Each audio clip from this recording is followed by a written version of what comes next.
So as you can tell, like summer's gonna be a little bit, summer's like just a little bit different. Like the way I kind of view it is like, I kind of want this to be just very relational and like a chance, but also a chance for you guys to kind of take some steps in your walk with God. Because like as you guys know, like summer is like, for some of you guys have like different paces of your summer, right? Some of you guys are like, I'm gonna pack it to the max, right? Like I'm gonna work, I'm going to summer school, and then I'm gonna hang out with friends and all this kind of stuff. And then some of you guys end up like saying, hey, you know what? I'm gonna actually use the summer to like relax, take a step back from like crazy school year schedule stuff. And so this is kind of the first summer that we're actually doing like I've ever done like a summer intensive. And so I just kind of want to set the stage a little bit. That way we kind of know what to expect, because it's not going to be like a normal like Sunday night during the school year where like I get up and teach. This is actually going to be very discussion based. Okay, so normally like the way you guys know this, but the way a message or a Sunday night goes is I'll give like a 20 to 30 minute message. But what I'm going to do is for the summer intensive is I'm actually going to break that up, talk for a little bit, and then we're gonna put 2 questions on the screen, and then you're gonna talk about it at your table. So it's gonna be very discussion based, okay? Because 1, I don't like to sound my own voice, right? And 2, I think honestly, like I feel like we learn best from each other. So like just being able to talk about different things and all that kind of stuff. So in some ways, it's almost like taking like the message in small group and like putting it at the same time. Does that make sense? You know what I mean? And then so at the end of the night, what we'll end up doing is we'll give you guys like some reading if you want to go and do that on your own. And I would encourage you guys, because a lot can happen in a week, right? You guys know this, right? Like a lot can happen in a week. I'm 28 and I still have crazy like mood swings in a week, right? Like sometimes it's like I'm exhausted. Other times I'm like, dude, this is like the life's getting me, you know? Like, do you ever feel that way? You're like, dude, life's getting me. And then 2 days later, you're like, dude, I feel good again. You know what I mean? You guys feel that way? Yeah? Okay, so I'm not the only one. That's good. All right, I'm encouraged. So yeah, what's up? Your thumbs up? Yeah, dude, I'm the same way. So anyways, all that to say, so to kind of kick off Joshua, I just want to set the stage for a couple things in the book of Joshua. So we're actually going to go to the first slide. So here's the thing about Joshua. Before I start going through these things, I just kind of want to set up. We're going to do like a 30,000 foot view, right? So like imagine we're going in an airplane. This is what these intensives are going to look like. We're going to get in an airplane, not a little one, but we're going to get in like an airplane, and we're going to like take a flyover look at the book of Joshua in June, and then the book of Acts in July. And then throughout the week, if you guys want to continue on with it, you'll end up reading about 1 chapter a day to kind of keep up with it, so you can actually get the 10-foot view. Right? Does that make sense? All right, 30,000 foot view. We're just going to take a high fly look at it, and then throughout the week you get a chance to read it. But the reason I chose Joshua is because when we look at the book of Joshua in the Old Testament, not too often do we actually like study books in the Old Testament, right? Usually it's like the New Testament stuff. But in the Old Testament, Joshua, at the very end of the book, there's a verse that says the people, the nation of Israel, okay, so this is the Israelites before Jesus, after Moses in Egypt. All right, so this is after Moses leads them out of the wilderness, leads them out of Egypt, and Joshua's about them going into the promised land. And at the end of the book of Joshua, it says that the people of Israel followed the Lord all the days of Joshua's life. Right, so Joshua lived to be pretty old. And it said the people of Israel followed the Lord all the days of Joshua's life. And that's the only generation in the Old Testament that's true of the Israelites. Does that make sense? Right? Like, so nowhere else in the Old Testament is that said about a generation. That's the only time it's ever said. So as a high school youth pastor, I'm like, man, I'm praying for you guys. Like, as I've been praying for you guys this year, right, the theme was, like, we want to be people that pursue Jesus. Like, when I think about that, these people did some things that we can learn from. So that's kind of why we're taking a look at it, all right? Does that make sense?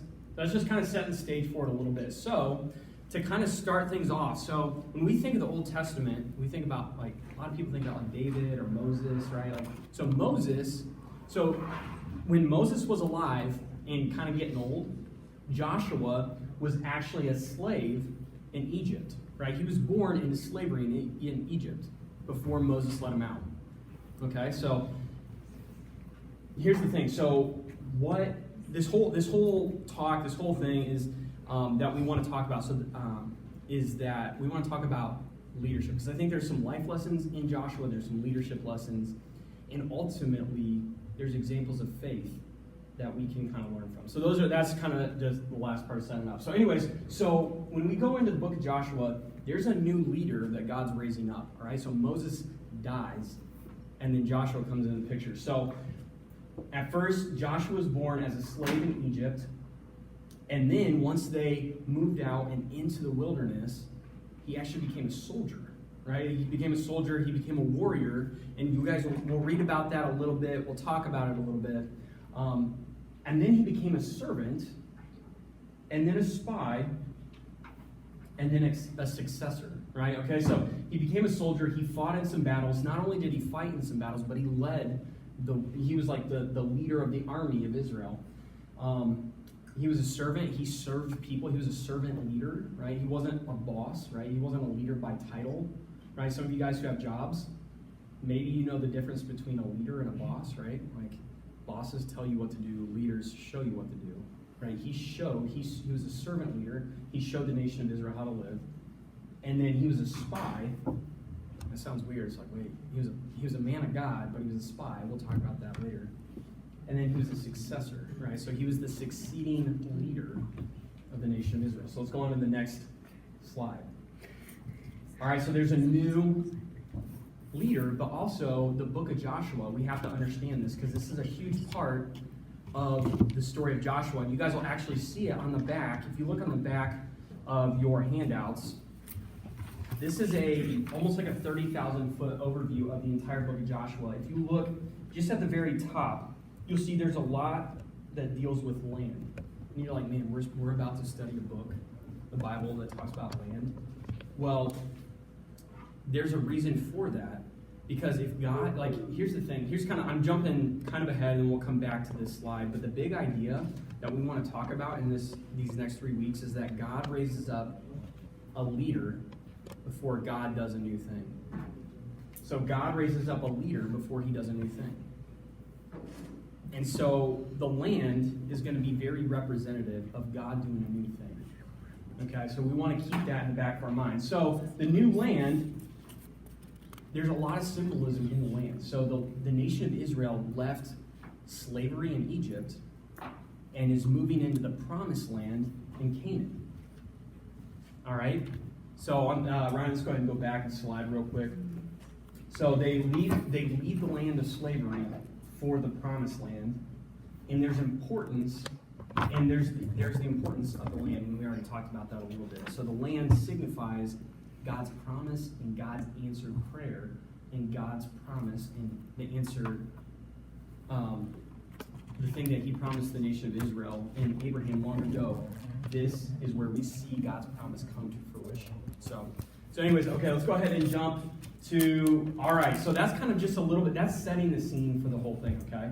So what I want you to do is, for the next probably 3 to 4 minutes, this is going to work if you guys work, all right? So I really want you guys to just go with this and just try it out, see how it goes. But there's 2 questions I want you to kind of talk about at your table, and I want you to go as deep as you want to go, share, like it can be fun, it can be serious, but I want you to ask these 2 questions and talk about them. So the first question is for you, what do you think your perfect life would be, right? I think like in a dream perfect world, right, where nothing's wrong, what would your perfect life be? And then number 2, what would you need to overcome, to achieve that perfect world? So like, okay, let's say in a dream world, what's the perfect life look like? And then right now in physical reality, what's keeping you from that? Does that make sense? All right, so we'll give you guys 3 to 4 or 5 minutes to go ahead and talk about that at your tables, and then we will come back. More perfect life would be, like just perfect. Nothing wrong in the world. Does anybody want to share it? Or is that kind of like table talk? You're like, yeah, I don't really want to share. Yeah, what's up, Matt? I'd be a professional mountain biker. Professional mountain biker? Yeah. Who would you be sponsored by? Trek. Trek? And then have a family. And have a family? Well, Yeah. not now. Well, yeah. In the perfect world, that's right. Anybody else have anything? Like, what would the perfect world be for you? Yeah. A lot of grass. A lot of grass. Like land? Yeah, I want to live in the middle of nowhere where it's really warm. And I live in a cottage. And I have a garden. And I can have picnics. What kind of garden do you have? Like tomatoes, cucumber, like VeggieTales, pretty much? Yeah. Yeah. Anybody watch VeggieTales, or you guys like to go? Well, yeah, I mean, I don't watch it anymore, but like, yeah, used to, right? Used to. No, that's cool. All right. Now, here's the thing. Okay, that question is, anybody else have anything they want to share with the group? Feel comfortable and courageous? All right, I won't push. All right, so that's easy to talk about. Now, this next question, did you guys feel like, yeah, that was maybe a little bit more like pushy or touchy, or not too much? You're like, no, that's pretty easy. I'm just trying to gauge like how these questions are going. Is good? All right, so for you, what would you need to overcome in order, like right now, in this life, to achieve the perfect world that you guys just talked about? Yeah, Mike. Yeah, Matt. Well, I'd have to get better at mountain biking. And then I'd have to grow up and first have a family with kids.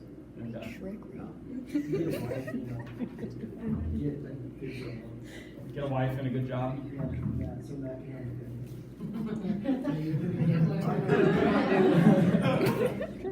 That's good. That's good. Melissa, what about you? What do you need? What's standing in the way between you and your garden and grass? Money. Money. Grassy. Grassy. Money. I have to earn enough money so I can like retire in the middle of nowhere. All right. Because it's probably going to take a while. It's going to take a while? Probably I will for sure. But I was just curious, to hear what some of your guys' answers were. But as we kind of study the book of Joshua, we're going to talk a lot about being a leader, living a life of leadership, growing in our faith, and how those two actually connect. All right, and you'll see, hopefully these questions will just kind of prime the pump a little bit. How many of you guys have a push mower at home? You got to prime the pump. Hopefully some of these will kind of get us starting to think along the right track. That was a lame analogy. Get us thinking on the right track of like how does God want to grow us, right? Because I honestly, genuinely believe that all of us in here are called to be leaders, and leadership really ultimately is just influence, right?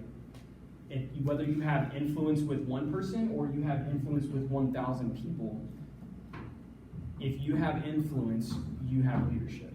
And so leadership is not just something that sounds good, right? It's like, oh, once I become 25 or 30 or 45, or I become a boss at my job, not like a boss, but I become, sit in the seat of where my title has me be a boss, right? Leadership is something you guys can have now. In fact, actually, leadership is actually a spiritual gift, right? And I believe that God wants to grow our leadership, and I think we can learn some leadership life lessons from the book of Joshua. And so we asked the question, what do you think your perfect life would be, and then what do you need to overcome in order to achieve that perfect world? Just because you have a dream, and just because there's something that you want to do and want to accomplish, like sometimes people say, hey, chase your dreams, chase the things that God's put on your heart. And I just want to challenge you guys a little bit with this thought, that if you chase the thing that God puts on your heart, right? If God's put it on your heart and He's created you to do it, then He's going to empower you to do it, right? He's going to give you the power. He's going to equip you with the life skills and the necessary things to accomplish that. And He's going to equip you with the power of his Holy Spirit. And we're going to talk about the Holy Spirit a little bit more in Acts, because the Holy Spirit doesn't come and live inside of people until after Jesus. All right, so the book of Joshua is before Jesus. So these people didn't have the Holy Spirit inside of them. But there's principles we can pull from this. So anyways, let's go ahead and head on to the next slide. So the big idea, I kind of already gave it to you, but it's in your notes. If you guys want to take notes, I always enjoy taking notes, and then I can go back and look on this. But when you guys think of Joshua in the book of Joshua, one of the most famous verses in the book of Joshua is be strong and courageous, right? Like, have I not commanded you to be strong and courageous? And in fact, God says that multiple times in the first 10 verses. So when you're reading this, hopefully when you're reading Joshua 1 tomorrow, and you read this, you'll see, hey, have I not commanded you, be strong and courageous? Because God knew the thing that he was calling Joshua to do, he had given him the strength for. So be strong and courageous, right? If God's calling you to something, be strong and courageous. Don't let fear be the thing that stands between you and what God's calling you to do. Because fear is really just a tactic of the enemy to keep you from the thing that God's calling you to. And later on in the New Testament, it actually says, for there's no fear in love, but perfect love casts out fear. Right? There's no fear in love, but perfect love casts out fear. So I want to challenge you, whatever God's calling you to, don't let fear be the thing that stands between you and what God's calling you to do. Right? Maybe whether that's serving, right? He's not going to call you to walk the nation of Israel into the promised land like he did Joshua. Right? Joshua had this huge task because he was young. He was pretty young. Maybe a little bit, he was between your age and my age, right? So there's about a 10-year age gap. He was between your age and my age. And God was calling him to lead the nation of Israel into the promised land. It was a pretty big task because in the promised land, there were multiple nations that were living in the land that God had promised them. Right? So Joshua was afraid. Right? He was scared because he's like, God, this is a task that's bigger than myself. This thing that you're calling me to feels bigger than me. And I feel like I don't have the strength to do what you're calling me to do.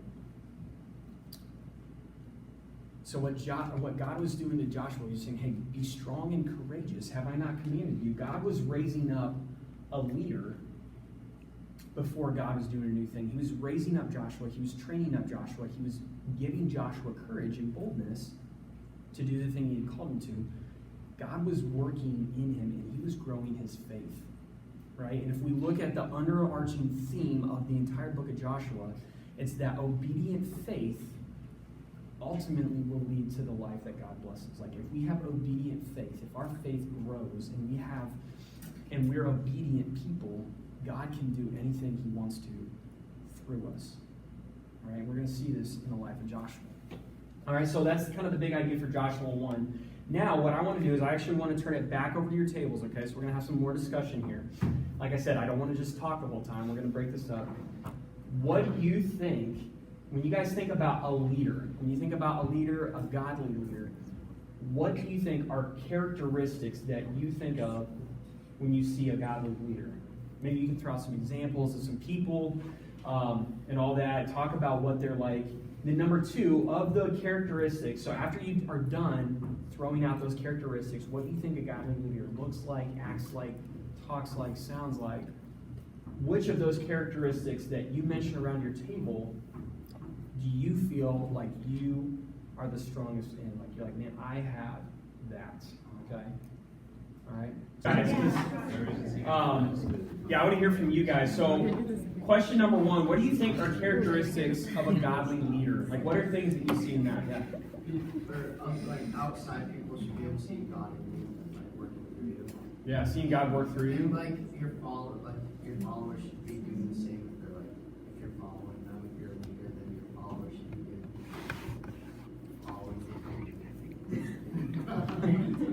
That makes sense. Like, you should, like, I understand. This is like an old person saying, but like, you should like walk the walk, pretty much, like, Yeah, exactly. talk the talk and walk the walk kind of thing. Is that what you're saying? Yeah. I know it's an old person saying, but We live walk the talk. We walk the talk, yeah. Next level, that's good, yeah.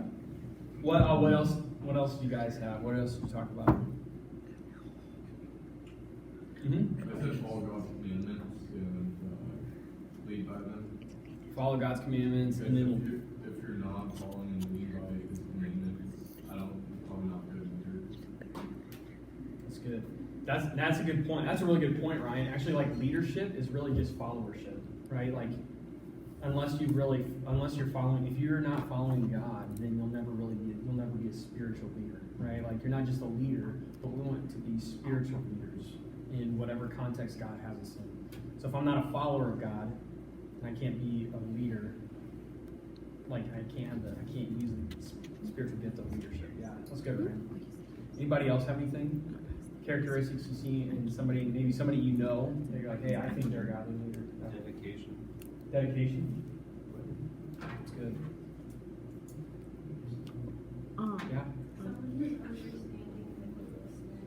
Somebody who's a good listener and understanding and empathetic. Yeah, that's good. Someone who knows like when to sit back, but also when to speak out. Yeah, that's good. Proverbs talks a lot about that. Taming the tongue, controlling that. That's really good. Anything else? Anybody want to add anything to that? No, that's good. You guys have some really, really good stuff. And so let's move on to the next question. Of these characteristics that you guys just mentioned, which ones do you feel like you were strongest in? Was that kind of, let me ask you this. Was that a weird question to talk about? How many of you are like, yeah, that was a weird question to talk about where I'm strongest in? Nick, why was it weird for you, man? It just was? All right, yeah. Well, let me challenge you with this thought. Some of you guys have probably heard me say this before, but I'm going to challenge you with this thought. If leadership is a spiritual gift, right? Spiritual gift meaning God's Spirit works that in you, and you recognize the ways that God's gifted you, and you share that, you're not sharing where you're gifted, you're sharing where God's gifted you. You're actually bragging on God. So when we ask the question of the characteristics of a godly leader, of the ones that you mentioned, which ones are you the strongest at? Really, when you answer that question, you're answering the ways that God's gifted you. So really what you're doing is bragging on God, not bragging about yourself. Does that make sense?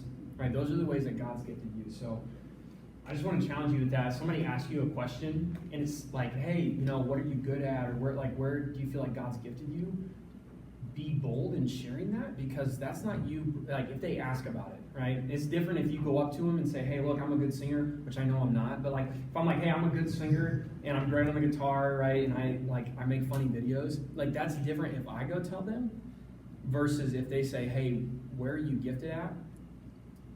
That's your chance to brag on God and what He's done in your life. So don't be so humble, right? Sometimes we mask humility. We think leadership is like, we mistake humility, right? When we think of a leader, we think of somebody who's humble. Don't have false humility, right? False humility is not giving God credit where credit is due. Does that make sense? All right, so let's go ahead and move on to the next thing. So characteristics of a leader. So you guys mentioned some really, really good ones, and there was no wrong answers given. But where the book of Joshua goes is in the second chapter. We're only going to cover a couple chapters tonight, and then we'll finish up. But in the second chapter of Joshua, it talks about faith, right? The faith, and not just like general faith, but actually the faith of somebody who God used to help accomplish His mission. That was probably going to be overlooked by everybody, right? So let me just be real with you. So when you read Joshua chapter 2, if you read the book of Joshua this week, Joshua chapter 2 talks about a prostitute named Rahab, right? And when we say prostitute, like I don't need to get colorful like I do on Sunday nights in the middle of the school year. And I'm not, but I'm also, I don't want to shy over it either. God used somebody who the world and the church today would probably overlook to do something to accomplish God's mission. And in fact, I'd encourage you, if you're taking notes and you're going to go home and read this stuff, I would encourage you to write down Hebrews chapter 11. That's the chapter of faith. So Rahab and Sarah are the only two females that are mentioned in that entire chapter of heroes of the faith. And Rahab comes from the book of Joshua, chapter 2, because what happens is, so in her life, she grew up, didn't know the God of Israel, the God of Joshua, the God of Moses.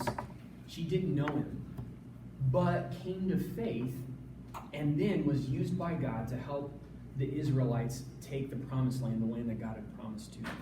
She became a key instrument for that. And so what's the life lesson? What's the leadership lesson we can learn from that? Don't let your past mistakes disqualify you. Don't let your past mistakes disqualify you from what God's calling you to do in the future.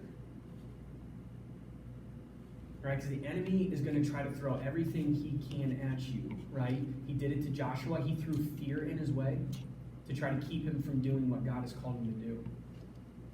With Rahab, the enemy tried to use her past against her to keep her from doing what God had called her to do. No matter what has happened in your past, it does not have to dictate what God can do through you in the future. Okay? So Rahab came to faith. She came to know God, the God of Moses, the God of Joshua, the God of Abraham. And then she was used to do some pretty big things. But she also had a pretty big task. She was tasked with helping the spies of Israel sneak into the promised land. Right? So she was on a covert mission. She was on a Black Ops mission, right? I played Call of Duty. So she was on a Black Ops mission. It was pretty cool. She had to help that. And her faith was tested. I've been waiting to throw that in there. So, but her faith was, her trust in God was tested because if she was caught, she was going to be put to death. Right? So there was a lot riding on the line for her in this action. And so her faith was tested. In fact, God was growing her faith in the middle of this opportunity to be used by him. And in order to grow as a leader, and in order to grow as a spiritual leader, you will go through times, you will go through seasons where your faith will be shaken. You will go through seasons where your faith will be tested. And not tested, God's not allowing you to go through those tests to fail you. He's allowing you to go through those tests to strengthen you and to grow your faith, to grow your faith muscles. So that when you make it through the tests and the issues and the difficulties, you can look back and see where God was and how God helped you. So when we grow as a leader, as we grow as a spiritual leader, our faith will be tested. Faith is what God grows in a developing leader. It's what he grew in Joshua. It's what he grew in Rahab. And I think it's what he wants to grow in you. So, let's go on to the next one. Let's go to the next thing. We have I think we have 2 or 3 more slides, right? So we're wrapping. One more after this. So we're wrapping it up here. So we'll wrap it up. Table questions. Have you guys ever had growing pains, right? Like physical growing pains, all right? Have you guys ever had growing pains? And if so, share what those were like for you growing up. So they could be physical growing pains, spiritual growing pains, all that kind of stuff. And then the last question is, what type of spiritual growing pains have you experienced? All right, so go ahead and talk about that, and we'll bring it back in a couple of minutes. So I'm just curious, just show of hands, how many of you guys have ever had physical growing pains? Ever? Really? Where was it at? Right there.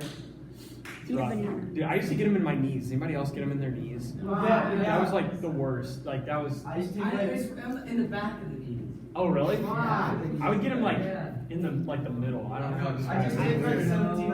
It hurt so bad. I wonder if they're just standing up Ankles? Did anybody else get them in their ankles? last growing night. pains? I got mine. Last night, actually. I get them right in the small of my back, Small on your back. Dude, I'm so glad I'm done growing tall. I'm done growing tall. Chris is too good of a cook for me to not grow. Anyways, okay.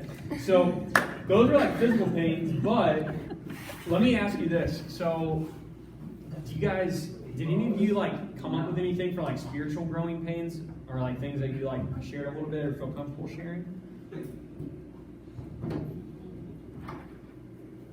So spiritual growing pain would be like a time of like testing, or like maybe like a test or a trial that you've gone through or you're going through that you don't like, right? It kind of hurts, right? Kind of like physical growing pains. You're like, man, if I had it my way, I wouldn't be going through this, or I wouldn't have gone through that. Does that make sense? Anybody have? It's kind of a more vulnerable question, but yeah, man. I feel like I haven't gone through kind of a spiritual pain yet, but I've definitely seen like other people like close to me like that have gone through it.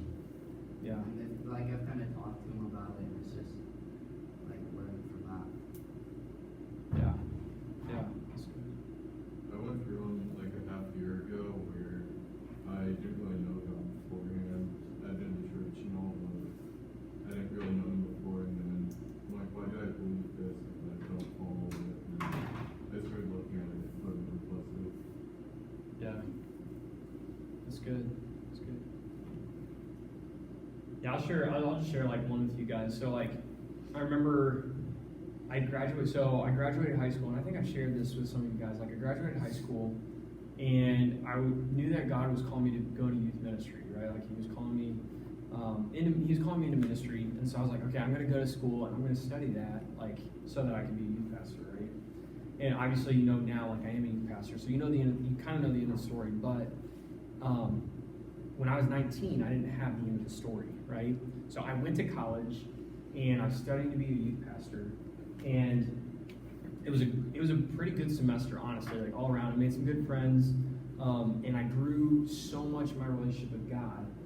And then about 2 days before Christmas, talk about a bad day. Like 2 days before Christmas, I get a letter in the mail from Indiana Wesleyan that said, "Hey, you've been not suspended from school. You've been kicked out of school because your grades were so bad." Right? Like. So, like, in my mind, I knew God was calling me to be a youth pastor, and so the way that my mind saw it was I had to go to college for 4 years, graduate, get a job as a youth pastor, and then I could do what God called me to do, right? Like, that was how things played out in my mind. However, the spiritual growing pain that I had to go through that year was so tough because all my friends were at college, and the friends of mine that didn't go to college that were back here in Warsaw were not great influences to be around. Like, and there's just no nice way to say it. Like, if I were to hang out with them, a lot of them are in places that I'm glad I'm not in. That's all I'm going to say about that. Like, but to be essentially like to be home alone, right? Like, and I wasn't home alone. Like, I had family and stuff, but to be home alone, away from my friends, not in kind of a dry season, like a desert season, similar to the kind of season that the Israelites had just gone through, right? They left Egypt, and they wandered through the desert for 40 years, right? And it wasn't just they got lost and they took a wrong turn here, and then they walked 5 days this way, and then took another wrong turn, and then they were like, it wasn't like that. They wandered in the desert for 40 years because their own sin put them there, right? It was a trip that could have been, I think they said it could have been like 4 or 5 days. It was a 4 or 5 day trip.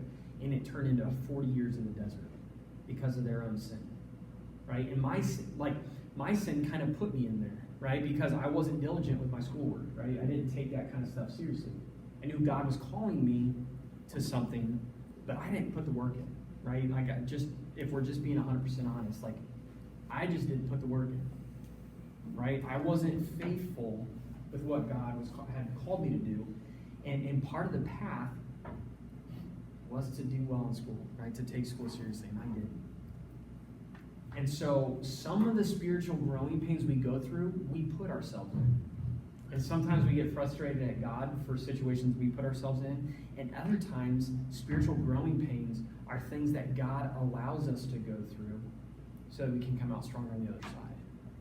Right? So the difference between that would be, a spiritual growing pain I put myself into was in college, right? So that's college growing pain. And then an example of of God allowing me to go through something. So when I was younger, my grandma had cancer, right? So she had cancer. And I had heard before, like, oh, if you pray, God can heal people from cancer, right? And I was like 10 at the time. So I prayed for 2 years for God to heal my grandma from cancer. And he chose not to. And that just like crushed my faith. But it took me a couple years to realize just because I prayed it doesn't mean God's going to do it. God doesn't answer to me, right? I'm following God. I'm not leading God, I'm following God. And God's going to do what he wants to do, right? And he tried to shape my heart through that time. So God can grow our faith no matter what kind of spiritual pain we go through, growing pain we go through, whether we put ourselves there or he allows us to go through it. He puts us there. He wants to shape our hearts, and he can shape our hearts through that. So, as a spiritual leader, to wrap this kind of time up, as a spiritual leader, be strong and courageous. Don't let fear stand between you and what God has for you, the future that God has for you. Don't let fear be the thing that takes you out. There's no fear in love. The perfect love casts out fear. Don't let your past take you out. Whatever sin you struggled with, whatever thoughts you told yourself in your head, right? Whatever other people have told you. Like think about Rahab, right? She was a prostitute, her past sins. Not only the shame she must have felt, but the things other people probably said about her, right? Don't let those things stand between you and what God's calling you to do. And lastly, whatever spiritual growing pains you have to go through, know that on the other side of that, God is growing you stronger for what he's called you